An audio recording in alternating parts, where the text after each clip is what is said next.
Three, two, one. Woo! Werewolf Thunder. Woo. Yes, welcome back to Nefarious Reels. I am both Dyson Keller and Roberts, Eric. And I'm Cameron, James. Yep. We're back again. We are so Nefarious back. Reels. Oh, you could definitely say we're back when we got a David Ducato movie on the table, so. Yep. Peak is here, but not yet. But yes, not yet. We are not talking about Ducato yet. We are going to be talking about a more acclaimed director, as some people may say, James Cameron. And let's just get into it. 1982's Piranha II: The Spawning. Obviously a sequel to Joe Dante's Piranha from 1978, but this time we follow a couple of people on this island resort, and some piranhas come out they're in the water, they're biting people, they also can fly, and just stuff happens. I mean, that's really all I could say about this, because you got scuba diving, you got one of them working on another boat, you got one being a officer for the area, so he's in the water most of the time. It's a very wet movie, let's just say. Yeah, it's a James Cameron movie. Mm-hmm. So, what'd you think about this one? Oh man, I'm gonna be honest, I was kind of bored with this. Granted, I watched this at like 1 in the morning, which probably wouldn't be the best time to watch it. But then again, is there really any right time to watch Piranha 2: The Spawning? I mean, yeah, that's very much a fair point. There's a lot of those where you can ask yourself, man, when is this a good time to watch? When is it a good time to watch something? Also, I watched this on a free rip on YouTube, and the title of the film was Piranha 2: Flying Killers, so I think I watched a different country rip. Yeah, it might have been, because some of the custom posters on Letterboxd, they also do say flying killers. So that's fun. But it's a James Cameron film. We get our opener, our iconic James Cameron opener, underwater sex, scuba diving sex, and then they get eaten by piranhas. Piranha 2: The Spawning was actually James Cameron's original vision for Avatar, but they just didn't have the budget for it. Oh, okay. Either that, or Roger Corman needed someone to direct a movie, and James Cameron was insistent that he needed to be in the water at all times. Well, that's probably why they also cut him out of the project. I think they said after like 2 weeks, he was only on it, but he's still credited, which is kind of hilarious.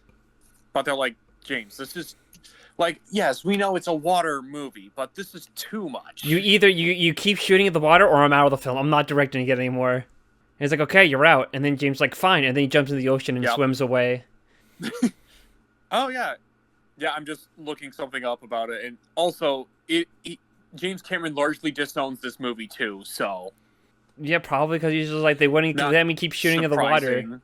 That's because James Cameron is a fucking lame-o. Own up to your films. Yeah, just like all these other directors, you know? Yeah, except for Bong Joon-ho with that film we talked about. Or is it Park Chan-wook? Park Chan-wook. Yeah, he disowned that film we talked about too, so he sucks. He's a bad director as well. Being upset about your own movies you directed, it's on you, you know? Yeah, you made shit, and don't start acting like, oh, I didn't know what I was doing. No, you own your garbage, dude. I live in the trash. Yeah, you live. Except that you have garbage, and you admit you grew from it. Don't be like, ooh, I was only there for 2 weeks, and they didn't even let me shoot in the water that much. They would not let me buy monkeys and paint them blue and force them underwater for the film, and it was just the magic was gone. But yeah, you know, whatever we can talk about Piranha 2, let's just cut back in. So we're at that island resort hotel. You get some people. Primarily, you got the family, I guess. They're a little because you got the mom who's a scuba diving instructor for the resort. with her son Chris, and then his dad. It seemed like they were divorced. I'm assuming, or they were on like the fritz of a split or something like that. I'm not sure think exactly, but they're probably on like the verge of like getting a divorce because seemed she like, does yeah, refer something was to him as her fractured husband. yeah, we don't get the word X yet. Yeah, there's that. There's her husband. There's the dude that's like hitting on her. Yeah, that's hitting on her, Tyler. Yeah, he's only there though because I don't remember. He's like the guy that dumped all the chemicals into the water to Yeah, make he the was a part piranhas of fly. he was a part of the original experiments with the piranhas, Alex and now Jones he's was like, right. they put chemicals in the water that made the piranhas fly. You gotta be more aggressive Sorry, because that they made put the chemicals freaking in the piranhas water fly. to make the piranhas fly.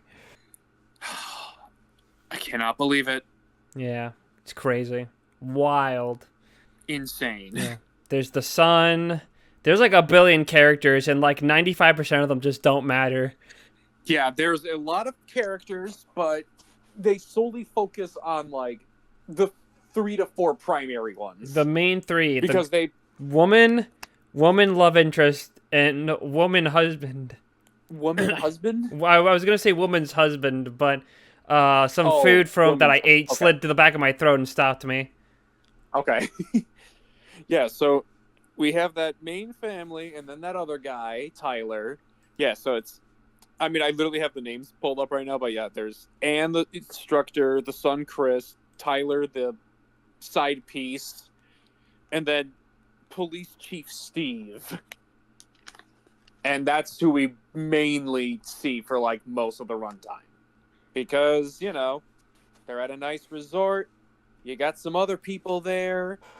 You got some people on their honeymoon. You got some people that are just, you know, on vacation. Just spending, doing their own having thing. some fun time. And then occasionally a piranha shows up.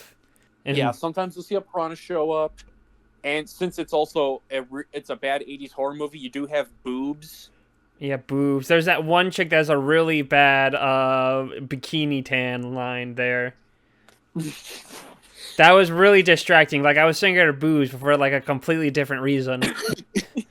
I was looking at it because of the bad tan lines. Like your eyes just naturally drawn to it. It's like a beacon. It was like a beacon of Gondor.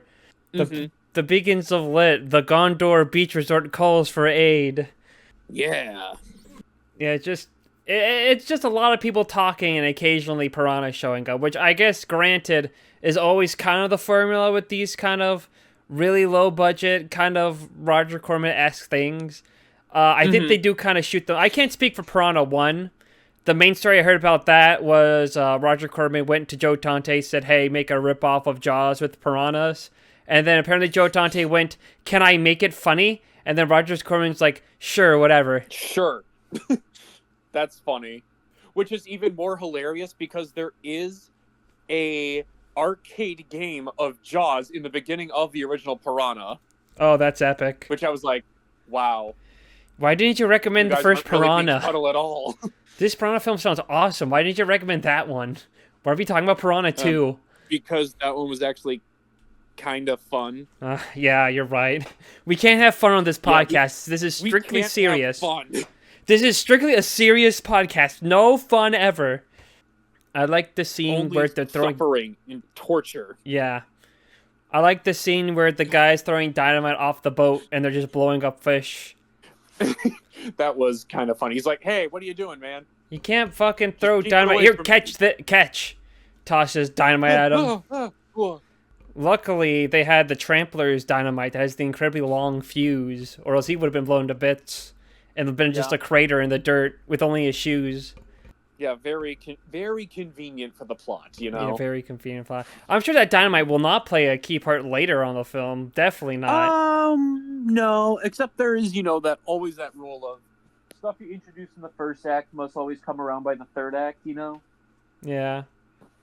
But, you know... Oh, yeah, that'll definitely not come back, you know? Yeah, it's not important because we gotta go scuba diving, we gotta explore... Yeah, we got scuba diving... We gotta explore the shipwreckage that sank like a month ago.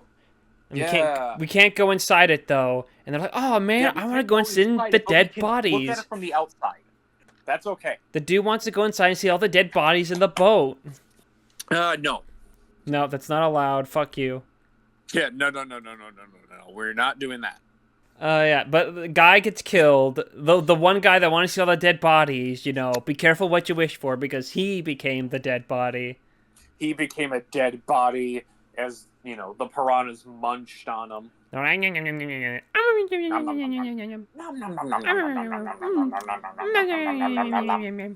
Very serious podcast. Always serious. No jokes.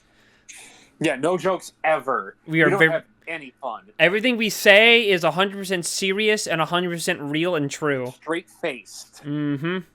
Never off tangent. I have never had fun any time doing this podcast ever. Oh, neither have I. Yeah, good. Yeah. Good. Yeah, good. And that sends that's how our plot starts rolling. Cause now she's just because they can't scuba dive anymore. She's like, we can't scuba dive anymore. I must investigate this so I can go back to scuba diving. Gotta make money somehow. Gotta make that fat cash. And your job gets, you know, impacted because of killer piranhas. Yeah, you definitely want to investigate it. Alleged killer piranha. She doesn't know. He was gone for only like a second. Alleged. My bad. You're right. It's alleged. How silly of me. Yeah, how silly of you. Meanwhile, the fucking other love interest guy is just like, hey, let me help you with your investigation, because that will be hot. And it's like, yeah, okay. I mean, we're basically messing around already, so we can mess around some more. Which this leads into my favorite scene, I feel like. With the nurse? The nurse scene, specifically. Yeah, the piranha that's in the stomach. Yeah. And then just jumps out, bites the nurse. And then she's like, they can fly now? They fly now. Yeah, truly epic. Originally we got piranhas that could adapt to any climate of water, but now they can also fly. So that makes them even more scary. Which I guess I could explain a little bit in the original one. So the piranhas were used by the government as a experiment where they wanted to disrupt the riverways and just the water basically in northern Vietnam during the war. And since they're usually so they can also adapt to any kind of temperature of water, so they can also be in colder water along with tropical and all that, and also have all these other little things. And then coincidentally there was a dam around the area that opened, and then that led to the piranhas floating through into that town, and then that's where they wreaked havoc previously. And now they're obviously, for this movie, they're out near the ocean by that resort, and they're wreaking havoc again. That's practically the movie. So, except the first one's a lot more campy fun, and this one was boring. Yeah, gotta love it. Unfortunately, you recommended this second one. It is very. Feels very much like a Jaws ripoff, which is weird since the first film was a Jaws ripoff. It's just I don't know. Was James Cameron just told just do Jaws again? I don't know. Maybe. Only it's way more boring because it's just walk around and talk for a while, and occasionally some piranhas show up. Yeah, and then they eventually have their main feast during the climactic third act before they try to figure out a way to kill all the piranhas that are still alive. But yeah, that happens. Fucking sorry, I'm taking a look. I'm because that's the primary plot, and then I'm the subplots were also just so uninteresting. Yeah, nothing happens. There's the old lady hits on the guy, and then at the end of the film, he's oh, he has a wife or something, and it's oh, whoops, sorry about that. Yeah, there's also that whole thing with the head of the resort. He's kind of coincidentally, well, also the owner of this water park in the first movie, which also coincidentally, the mayor in the original Jaws movie, he decides, I'm not going to listen to what these people are saying, and this is going to stay open. This is going to stay open. We're going to keep doing business as usual. And then we're going to just see what happens from there. And, if the bunch of, let's say, piranhas start feeding on people, maybe we'll talk about it. So but they there's like stay open for now. there's also that son and like hooking up with like the captain's daughter and like did that ever? I don't think that went anywhere. They're just like they don't have any They involvement to the plot at all. they didn't really. They just like talked for a little bit, and then they got on one of those little side boats, and then just drifted off. And then Like I assumed that they're Chris's gonna dad be is like looking for him, going, "Hey, do you know where our son is?" It's like, no, and he's just like, "Oh, now I gotta look for him. Damn it!" I thought this was gonna be like a Jaws 2 thing, like when they all get like separated in the shark. I thought it was gonna be something like that, but like Yeah, he just picks him up on his boat, and then like that's it. I was thought they were gonna get jumped by piranhas, and you have to like fight them off there like an wasn't oar or really something. yeah, exactly. There was like no tension at all. They were just like that was the whole predicament. It was just they drifted off. They were far away from anything, and then you see the cop. Yeah, you see his police dad come by, and that's about it. They don't die or have any problem with piranhas, it seems. But those two girls in the bikinis did after they toyed with that one chef. So maybe the piranhas are anti-bullies. So maybe they're doing some good. Oh, Or they were just really hungry. it was something. Because that could also be the case. Yeah, anything is anything. Anything can happen. Yeah, but the plan's just basically, well, I guess because the lover is just like, by the way, the reason why the piranhas can fly now, it's because we sunk a boat on accident and released all the chemicals that made all the piranhas fly. Mm-hmm. But we can like if we just blow up the boat, then they just lose. That's just how it works. Yeah. Yeah, they basically get the bombs from whatever's left of the guy, because his son gets killed. The guy who has the diamond, his son gets killed, and then he's like, well, I thought there was gonna be a big thing with him, like maybe he'd do like a huge sacrifice and blow up the boat himself, but he just gets killed by the piranhas, like after the main attack, and it's just like, okay, we gotta go do this now. But that requires like some thought into the writing process, and they just didn't have time. They needed to get this shot and edited and released, so they didn't have time for that. But we can drag out subplots because we need this 90 minutes. And then the piranhas, that whole climax, and then they get blown up. Practically, they just get blown to smithereens. Boom, boom, boom, boom, boom, boom. Oh, and the lover dies. He gets bitten. Yep. He gets legs Tyler stuck dies. in a thing. Gets eaten alive. He's like, well, I guess it's my liver again. I guess I have to go up with you, my husband. Yeah, we can reconcile, right? Huh? We'll be one big happy family again, because that's what this was all about. A deadly piranha attack can bring fractured families back together again. Yep, and it's a good end, minus all the people that died, and all the piranhas. Yeah, minus all the people that died from piranha attacks. What do you think of Piranha 3? If they made Piranha 3, what do you think they'd go? Because they already make the piranhas fly. Like, do you think they go straight to space, or is it gonna be like a really like big, or like they're like piranha with legs? I was about to say something like evolutionary. So yeah, maybe like legs, maybe. I'm just thinking like a normal sized piranha with like human legs, just like running around. God. That would be terrifying, but also pretty funny. That would be. Wait a minute. No, I don't think about it. I think I'm literally just talking about the Junji Ito story. I think Gyo, Gyo. Gyo. Okay. Yeah, that's how you spell it. There's a really funny story with that too, because apparently like a journalist did an interview with them talking about it, and they're just like, so what's the deeper meaning behind Gyo? Because it's about like these like fish coming to land. It's like, what was the deeper meaning you were going for there? And then he goes, oh, well, I thought the only thing that would make a shark scarier if there was like a shark with legs that got on land, so I did that. And that's why Junji Ito is the GOAT! The GOAT! Junji Ito is great. Just you should watch the videos where he's like just watching things on Crunchyroll. Those are fun. He's such a nice guy. Maybe I'll give it. What was it? Ito? Junji Ito. I just saw it. Dang it. Yeah, Junji Ito. I see it. Uzumaki. He's known for that. Uzumaki. There's the Tomy series. He's done a bunch of horror manga. Well, it's mainly just horror manga. He has a random slice of life manga about him and his cats. Like, have you never heard of Junji Ito before? No, I have. Oh, okay, good. Because I was about Sorry, to I was like like beat the shit out of spacing you. out for. No, and then but I needed like a little refresher. But then once I saw like there was like a couple thumbnails, I was like, oh, specifically Uzumaki. I was like, Like, right, that I was the was series gonna I was gonna watch, and then I heard about all of the the fall off. stuff after episode 1. It was just like, eh. Yeah, because I would have beaten the shit out of you, and then I would have told Timmy about it, so then he could come over and beat the shit out of you. I just like to keep you on edge. Yeah.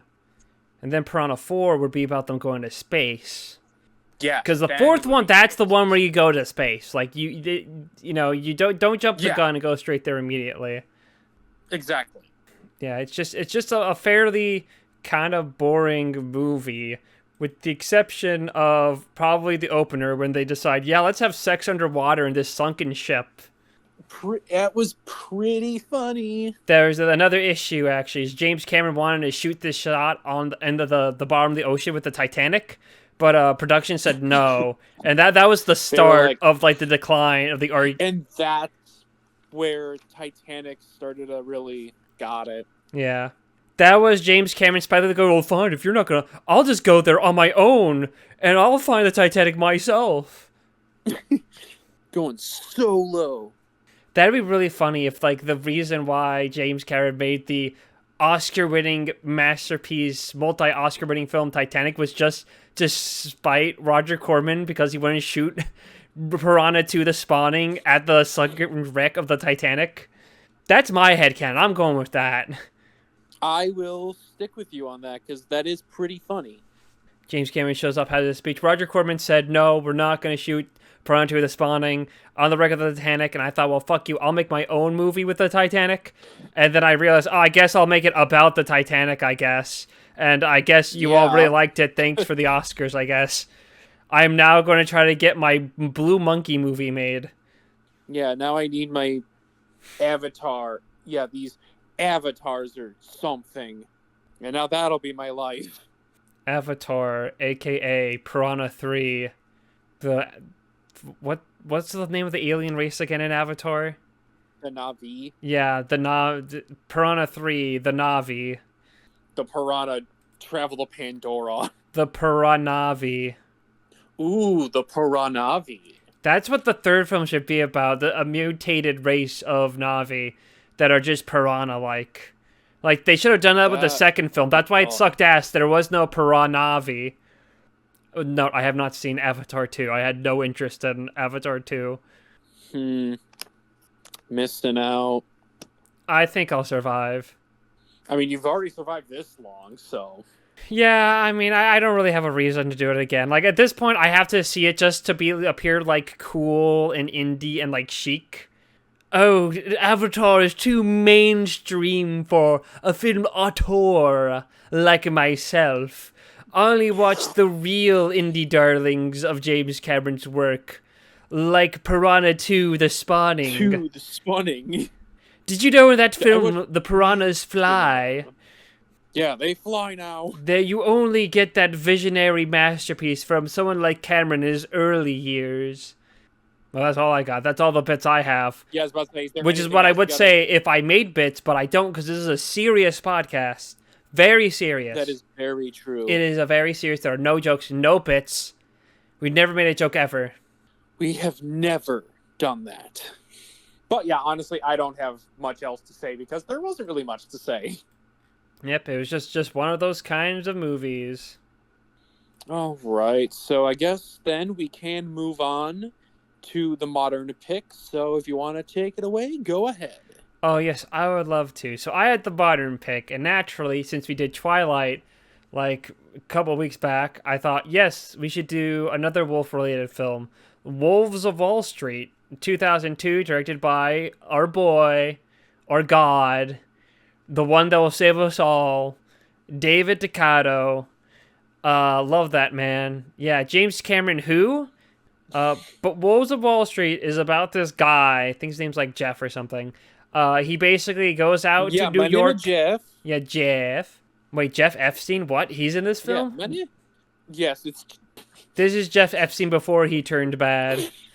But yes, well, I'm just kidding. David Duchovny would never stoop to the level of working with Jeff Epstein. He is a man of class. No, he works with memes like "My name is Jeff." Exactly. My name is Jeff. Yeah, but yeah, so Jeff moves to New York, Wall Street, because he wants to be a broker, because that was his dream since he was a child, for some reason, I guess. And he ends up getting sent to the Wolf Brothers, run by Eric Roberts. And A turns out, favorite of ours. yeah, a returning classic of David Duchovny work lineups, and who's been in like so many fucking films. Holy shit.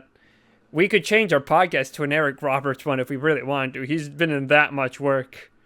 I think it said he's been over in like almost 700 movies, which is insane, and that's not including TV. Do we need to make a side podcast, the Eric Roberts podcast, The Eric Roberts podcast, where we just talk about Eric we just Roberts watch films? everything he was in, and just movies. Yeah, just his movies, nothing else. But turns out the spoilers, they're werewolves. And well, I guess technically, and I don't mean that like in a metaphorical sense because they're stockbrokers, but they're actually werewolves. Hence the name Wolves of Wall Street. So Cole, what'd you think of Wolves of Wall Street? Well, this honestly was also kind of boring, but it also does. I will say this though, it does tread the line where you almost see it like as the ending of where David's movies looked like, they were budgeted movies that looked professionally made, and then over to his Rapid Heart Productions with the hunky muscular, boys. shirtless boys. This time with black undergarments on, not white. That's how you know they're evil, because it's black underwear. David, what were you getting at there? It's the deeper symbolism of how stockbrokers in Wall Street is evil and are literally wolves tearing apart the fabric of society. Oh. A very deep film. Well, they do like to refer to themselves as predators, so... Yeah, the guy literally calls himself the Alpha near the end of the movie. Yeah, I am the Alpha, you are the Omega. We can eat together, but we can't howl together, But yeah, Jeff, he moves to New York. He's Wall Street. I don't know. Why is his dream to be, is like his whole thing. He explains, he's like, oh, I want to be a stockbroker because I grew up poor and I hated being poor. I don't know, honestly. It was just like, well, he didn't even say he was exactly poor, but like they didn't have too much. Yeah, they didn't have a lot of money. Living in a box, flat out broke and all that. But yeah, they were very much under, middle class. Kind of a little below, and then he just basically wanted to get like a high-end job that he could help out his parents with, and make sure that they don't feel they need help anymore or something. Yeah, he's just like, it's not poor, but everything I own right now I've had forever. I want to get to new things. Unfortunately, he has no experience. He gets interviewed by 3 different stockbrokers in the same apartment, I guess, because it is just the same office every time. Uh-huh. Same office, same background that he's in when he's sitting getting interviewed. It's like, you have no experience. You should be a secretary. He's like, no, I don't want to be stuck with a woman's job. I want to be a stockbroker. I want to be a real man's man. Giga Chad alpha male stockbroker. Duh. That's why I'm here. That's why I have the suit on. I idolize Patrick Bateman. No, you're going to be a secretary. You're going to dress all sexy for the clientele, just like all our secretaries. Right to your tighty-whities. No, I can't have that. No! But he goes to the bar where he gets to meet up with a woman that sends him over to Eric Roberts' firm with the Wolves brothers. The Wolves brothers. They're wolves. Ow! Ow! Yeah, Wolf Brothers Brokerage. It's like, whoa, I didn't know they had an office down here. Also, can I get your number? Epic. Yeah, and he's also very insistent on, hitting her up, basically, let's just say. Yeah. Yeah, but she goes over, he gets an interview with Eric Roberts. Eric Roberts is like, oh, yeah, I know who you're talking about. She's very bangable, huh? Yeah, she's got, like, a nice bod, right? Yeah, she's so submissive and breedable. big, dude. It's like, oh wow, it's like, oh Yeah, what? You're Ma. surprised that I'm calling her hot? That I want to caress her and kiss her deeply in the neck and take little nibbly You bites on her in are you bed? only just saying that because I'm old, you know? I am the alpha, Jeff, and you are the omega here in this relationship. Yeah. But anyway, Let's not yeah, like, forget that. but yeah, come by later and we'll make you a trainee because we think but you're cool because you're young and hip with the kids. Totally, dude. Yeah, you're fresh meat. I mean, a solid recruit. You're a solid. You're my little puppy wolf. You're a little puppy dog. I need Yeah, you to wear don't this. worry. You will definitely have a hunkering for raw meat later on, you Yeah, when you know? come to work, put on this dog collar for me, okay? And roll around on the ground and bark like a dog. And he was like, "Wow, It's just sure, something Mr. all Eric recruiters Roberts." have to do. You know, if Wolves of Wall Street was made like 10 years later, that scene of what actually would have been in the film of him being stripped down in his underwear with a dog collar on.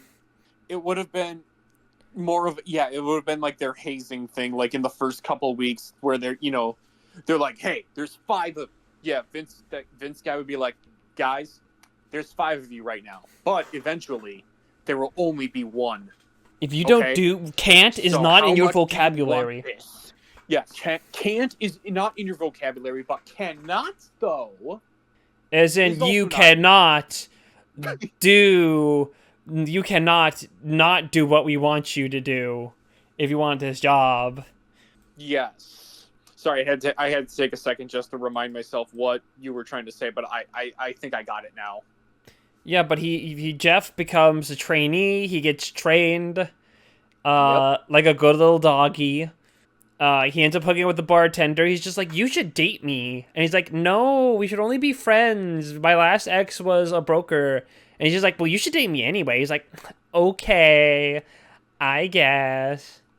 And they do eventually date. There's some other stuff that happens.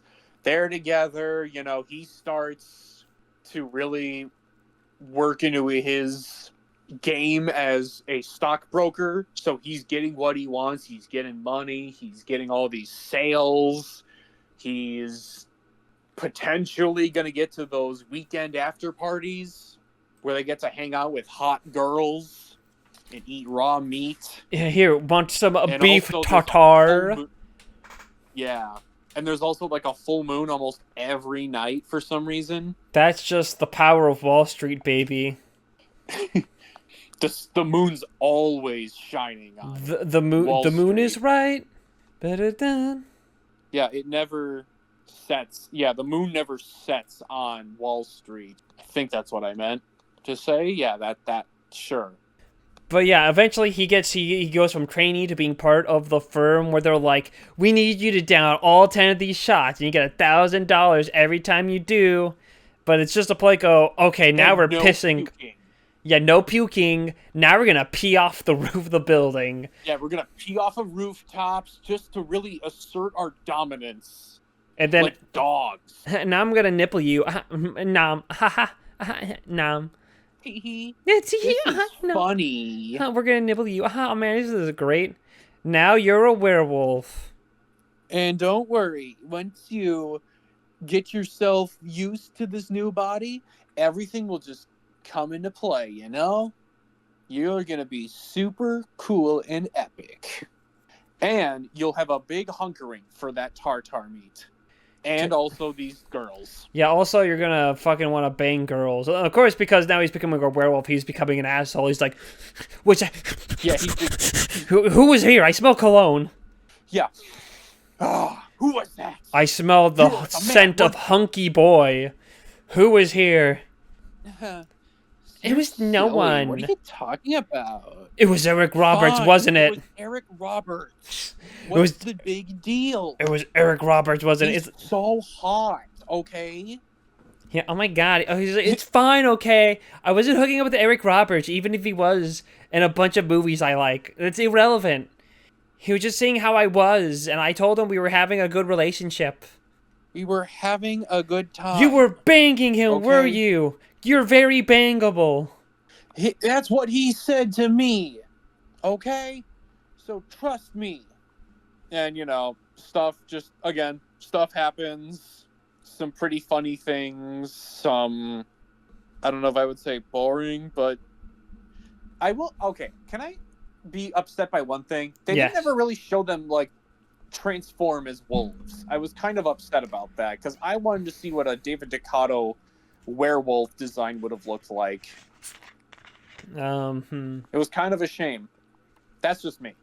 Oh, I think the reason why there wasn't a wolf transformation in wolves is because these are Wall Street wolves. They only like turn more wolf-like. They don't actually turn into wolves.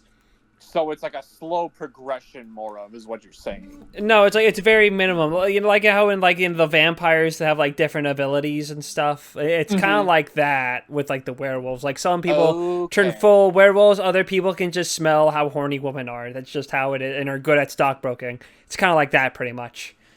Okay. Gotcha. You're just not deeply enriched into the werewolf lore like I am, Cole. I guess so.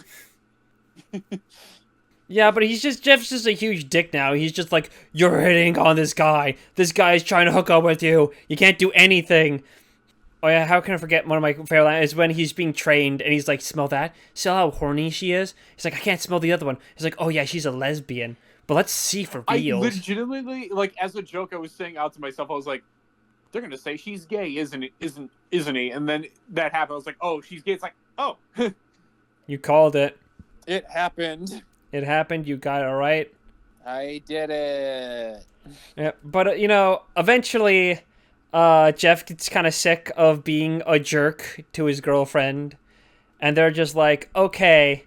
Oh wait, they have a similar scene like in Piranha II: The Spawning. They have this banger opener where a guy gets fucking murdered by the werewolves. He gets clawed out with a sweet Dutch angle. Yep. And they also have that thing where it's like, here's this pen made of pure silver. I was like, oh, well, I guess that's not going to be used for anything. I wonder how that's not. Yeah, that's totally not going to come back in any way, you know? Oh, it's so nice of him to give him a pen made of solid silver. Yes, solid.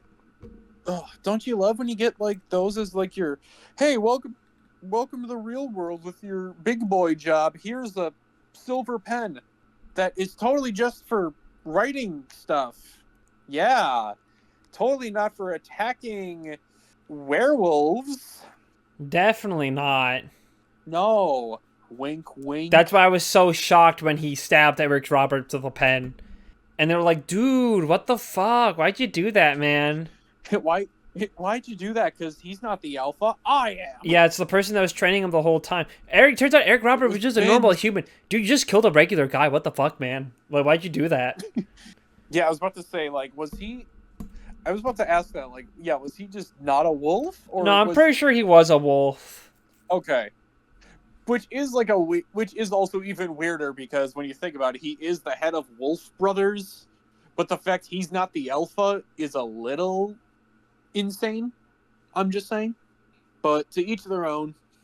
Yeah, that's how it is. But basically, it's like he kills Eric Roberts because I guess Eric Roberts just has to die in these things. How many times has Eric Roberts died on our podcast?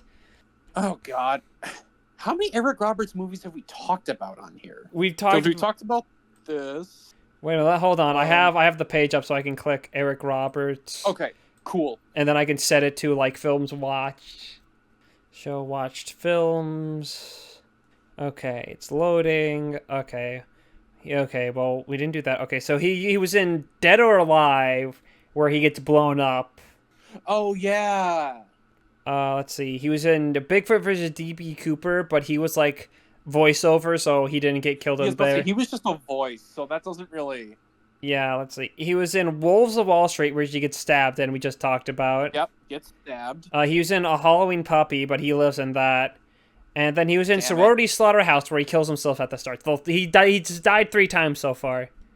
Okay, so 60% is what we're at. Yeah. So, you know, that's still majority of the time. 3 out of 5 still majority. 3 out of 5 is not bad. Yeah, well, I mean, not if you want to live. That's not good. Well, yeah, true. But, I mean, you know, we also got to see Eric Roberts pee on Jeff's shoe when, you know, Jeff starts to actually think for himself a little bit. He's like, hey, man, I don't know about all this. And he's like, whips out his penis, and he's just like, pissing on him, going, "Now make me some money, okay?" And he's like, how about this? How does this make you feel? Yeah, how does getting peed on make you feel, bruh? Makes me actually feel kind of hot, actually. I Good. actually kind of like this. Those are my wolf pheromones that are activating your killer instinct. Oh yeah, the big climax is Jeff stabs Eric Roberts, and then he drops the pen, and then his girlfriend picks up and stabs like every other wolf guy. Yeah, she stabs every other guy, like, no problem at all. Girl boss.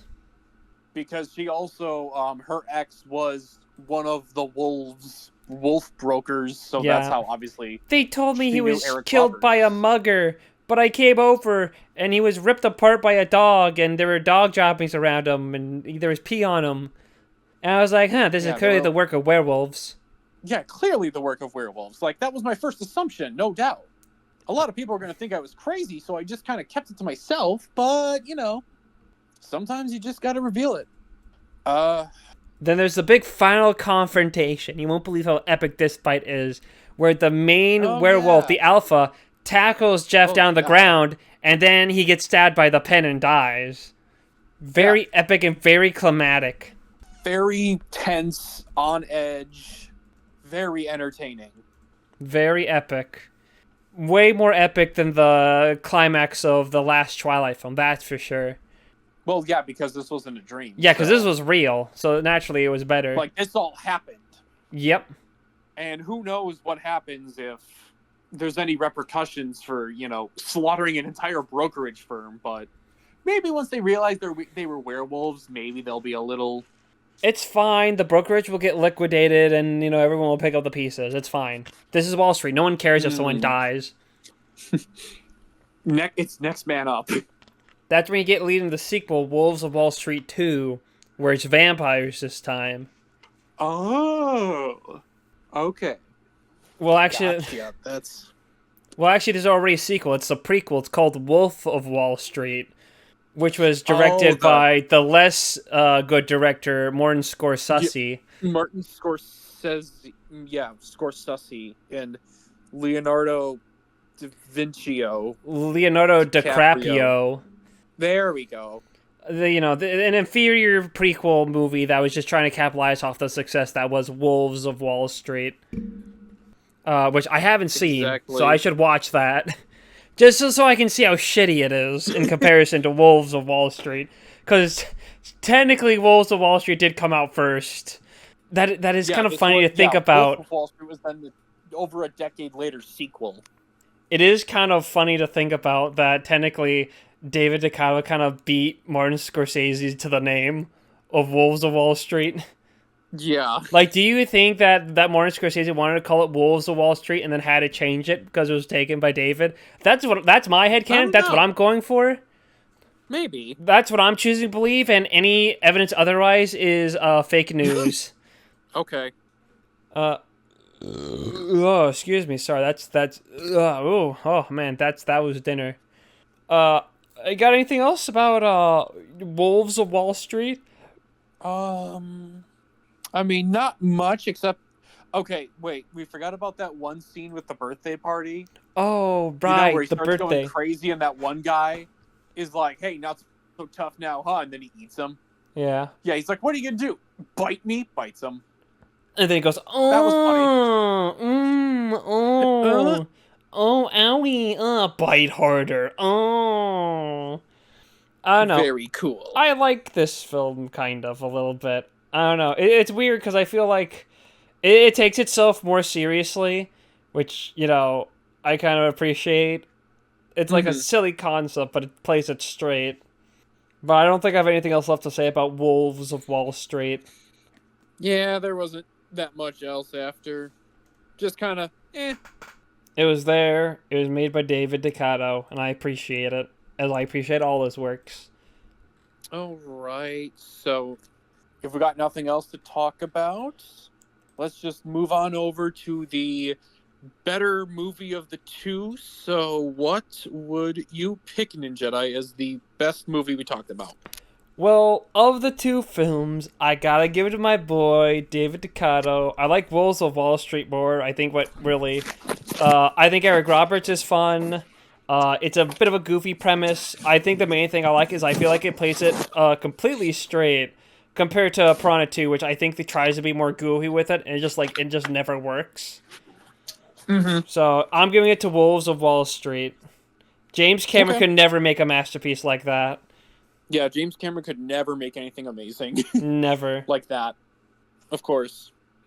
All right. So I think I'm gonna have to also pick Wolves of Wall Street because Woo, yeah, baby. I think I was less bored with this one, and also I kind of agree. Eric Roberts is very fun in this role. David Scott, he never fucking misses, baby.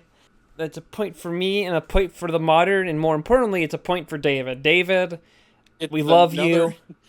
1 point for David Ducato. Yeah, 1 point over. This is another director that David has done better than in our rankings.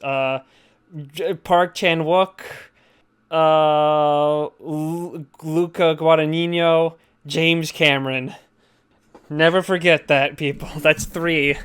Martin Scorsese got lucky that fucking Boxcar Bertha was actually kind of decent, but his days are fucking numbered. Sure. But now that we're done with that, we can now move on to questions. Remember that if you have questions, that you should ask them. And we're going to start with our first one, which is from Landon, which is, how many states have you two traveled to? Oh, God, I gotta think about this one. Okay. I gotta pull up a map. I'm going to go off memory, and let's make a rule. You have to, you're specifically, that was like a destination you went to. It's not a case of, oh, we drove through it and on a trip. Like, What? you actually had to stop in the state and do things there. What if it's okay, I'm sorry if this is a little specific, because what if it's you just stayed there for a night? That's fine. You take a 2 day. Okay. Well, if it's you had to stop there to rest for the night, Mm-hmm. I think it counts because you had to stop for for an amount of time. Yeah. Here, I'll go first. I don't know if I can name every state because because my family traveled a lot when we were young. We did a lot of camping, but California. Oh, nice. Because I've lived there. That's where I lived. Arizona, Grand Canyon a lot. We've traveled to, I think, New Mexico for a trip. I visited my cousin in Chicago, which is in Illinois, right? So I've been there. Yeah, that's Illinois. I've been to Kansas to visit my sister when she lived there. I've been to Louisiana to visit my sister when she lived there. I've flown to Connecticut for a wedding. Technically, I had to stay overnight in Texas for a layover because they couldn't land the plane in Kansas one time. Utah for half a year, so that was fun. Little place to be. Any other places? I don't think we traveled there. Nevada, I know we've done a bit of Nevada camping actually too. I think there might be one other place that I just can't think of off the top of my head, but I think those are the main points. Yeah, that's okay. Yeah, I've been primarily central to east coast of the US, so obviously I'm from Wisconsin, so been there, lived there. Been there, done that. Yep. I've been to Minnesota because I have family up there, so that was a thing when I was younger. We went around at least once a year up there because some of my cousins and all that, so we did that here and there. Now it's kind of been a little more Also, I just want to butt in briefly. Also, put Florida. I've been to Florida to visit my grandmother when I was a kid. Okay. Just want to lock that in real quick, so no one can call me a fucking liar in the chat somehow. It's important to not be called a liar. But yeah, I've also been to Michigan. Oh, excuse me. Primarily the peninsula area. So we had a vacation there when I was 9.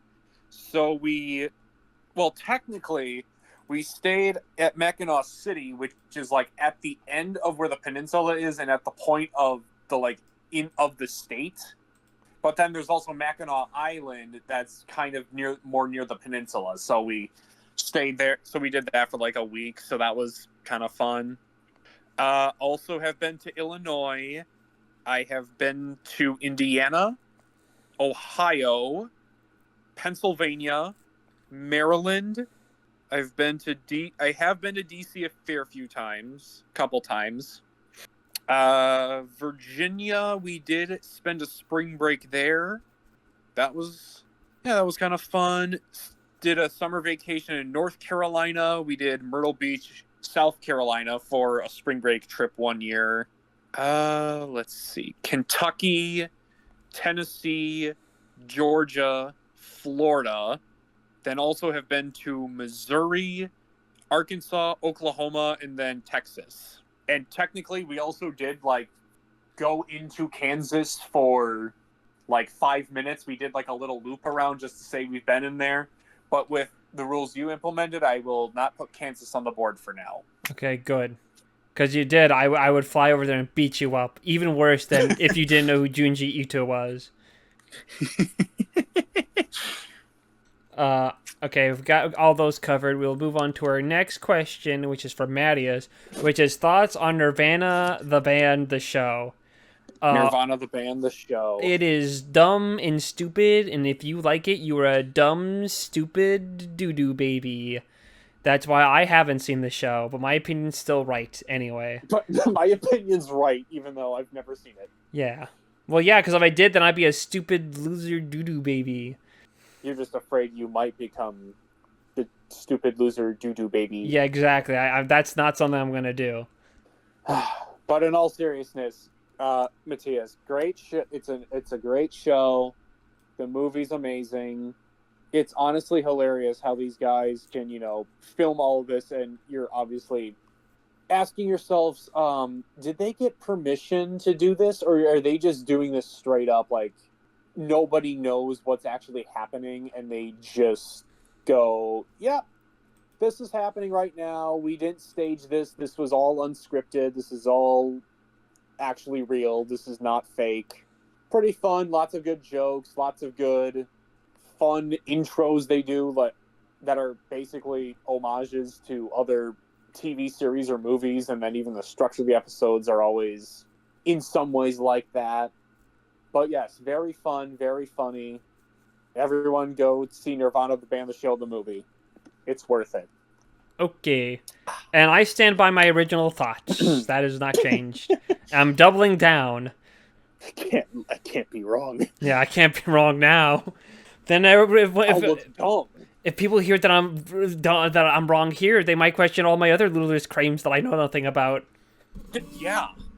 All right. Well, then with that, we got our final question, which is from Robert, which is, are you typically able to separate the art from the artist? That is a good question. I feel like I usually am able to. I mean, granted, excuse me. Sorry, that was my body rejecting my claims.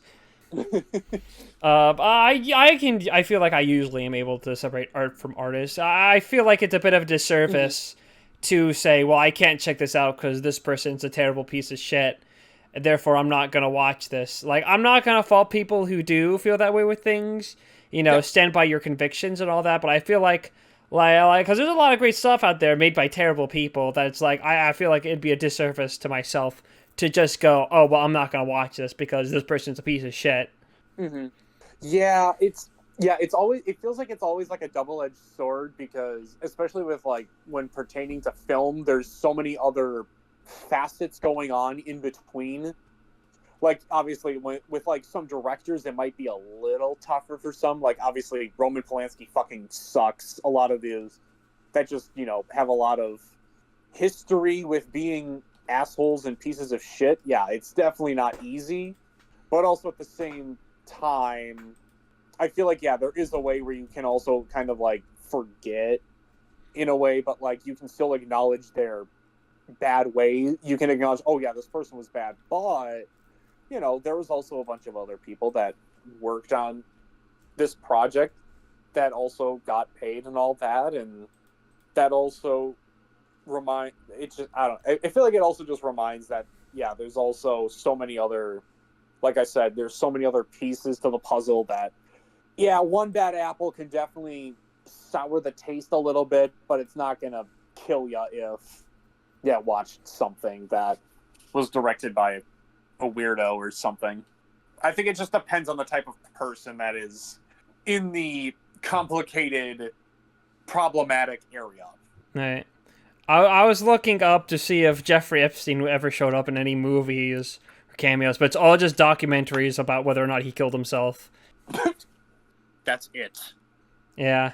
I wonder if there's like how many directors and actors and actresses are connected to Jeffrey Epstein, and like how much more complicated it is now for people to what movie you choose to watch now. If you're a very strong sense of like you don't want to watch something from shitty people. Yeah. Yeah. Yeah, but honestly, in all, do what you think is moral. Don't let anybody, don't let anybody think for you. Just think for yourself, is I would say at the end of the day. Roman Polanski dead yet? I feel like he should be dead. No, he's not. He's still alive. I think he's in France still. He's 92 years old. Holy shit. So, like I don't think he's gonna be much alive for much longer. I hope not. Here's a question for you, because there's like shitty like people who made movies that are dead. Do you still feel like, in terms of, do you think you should still hold it against them? Like, in terms of if your stance is like, I don't want to watch these movies because a terrible person made them. If that person's dead, do you still think that you should still stand your ground on that? Or is that a thing like, well, the person's dead and they're not getting anything out of it anymore? Yeah. Because if you're like, I'm not going to watch films with Roman Polanski because he's probably going to cut off the funds, like, I get that. But I like, if he dies, it's just like, well, he's dead. What is he going to get out of it now? Yeah, that's a good point. Which I honestly, yeah, it's like I kind of agree with that. I feel like it kind of would that make sense? Lessens the blow a little bit with how you kind of view it. We're just like, yeah, I mean, yeah, obviously they were horrible and this all happened, but at the same time, they're not really going to be getting anything out of it due to their passing. So, yeah, exactly. That's yeah, kind of how I feel. Like, ultimately, as you said, it's really up to you whether or not what you choose, and like, I'm not gonna hold that against someone if they're like, I do not want to watch a film by Roman Polanski, or I don't know who else is super problematic that is terrible person. I don't know, the guy who directed Jeepers Creepers, that guy too. Fuck him. Oh yeah, Victor Salva, yeah. That one I have to kind of stayed away from. Also, like both like the background about him, but also at the same time, just it looks kind of meh. I don't know. I liked Jeepers Creepers too. I thought it was fun, but this was before I learned that about everything. Before you learned all that, problematic stuff. Then again, that didn't stop us from watching all those John Derek films. So, like you said, take it of what you will. Yeah, take it what you will. Just do your own little do your own stuff. Yeah, stand by your beliefs and stand strong. Yeah, but that's all our questions. So let's wrap it up, Cole. All right. So now we are finished. We are gonna be now recommending some new movies, and obviously I had the retro last time, so Ninjedi, what is your retro pick this time around? Right, so actually the next episode is going to be post-Razzies, so that means our next episode is going to be the Razzie episode. So I was split between two films, one that won the Razzie, and one that was nominated. And I ultimately chose the one that was nominated for the year. It lost to a film that was already recommended before. Okay. But I want to do this one because I've always kind of wanted to watch it. And I got the Blu-ray on sale like a couple months back. So It feels like now is a good time. Since it's going to be the Razzies episode, now is a good time of any to do it. And we're going to do 1996's Barb Wire. The Barb Wire is 2 words. Barb Wire. Oh, I see it. Yep. Oh, it's already on my watch list. Cool. Yep, this was a loss to striptease. Oh, it lost to striptease. Yep. Ooh, we got Tamura Morrison. We got Pamela Anderson. Udo Kier. Ooh, Directed by David interesting Hogan, cast. who is most well Oh, known. Clint Howard's in this. Clint Howard's in it? Oh, we are so fucking back. We are so back, baby. We are so back. All right. So I had. All right. So for my recommendation, I had one movie in my mind each. One for what that was just nominated. One that won the award for worst picture. And now that you just went for like the nomination, I think it's fair we balance it out where we watch one also that did win the award for worst picture. And this is a movie I've already seen, but you have not seen, and we'll see how this one goes. But we are going to be watching 2007's I Know Who Killed Me with Lindsay Lohan. Oh, I thought you were gonna do Blonde, or what was that one that was called? Oh. That's based on Marilyn Monroe. I wasn't even thinking about that one. That one won. Didn't that won that year? Or was I think I think it was just nominated. It was just Let me nominated. double check that. I thought it won, though. Maybe it was like a different film I'm thinking of. 2020 I almost said 2023 Oscars. Oh, whoops. It was a very dire year for the Oscars that year. They had to nominate Blonde. Oh, Blonde did win Worst Picture. Ah, called it. Haha. I am so freaking smart. Yeah, it beat out Disney's Pinocchio, Good Morning, The King's Daughter, and Morbius. Well, good, because Morbius is daughter is iconic. But so, if you don't want to get spoiled for Barb Wire or I Know Who Killed Me, how about checking out those movies in advance? Also, you can like, subscribe. That would be pretty cool. Follow our Blue Sky account. That'd be cool, even though I don't really update there. Ask us questions. Gotta do that too. That's mandatory now. I'm no longer asking, I'm telling you. And also, first 5 episodes are on Spotify. And you all have a good day and have a happy Morbius. Happy Morbius, happy Wolves of Wall Street. Yeah, happy Piranha II The Spawning. Happy James Cameron. Yeah, happy David Ducato. Happy Eric Roberts. Yep, happy Wolves. Happy Wolf Wall Street. Brothers. Happy awoo, awoo, awoo. Oh. Bye-bye. Bye.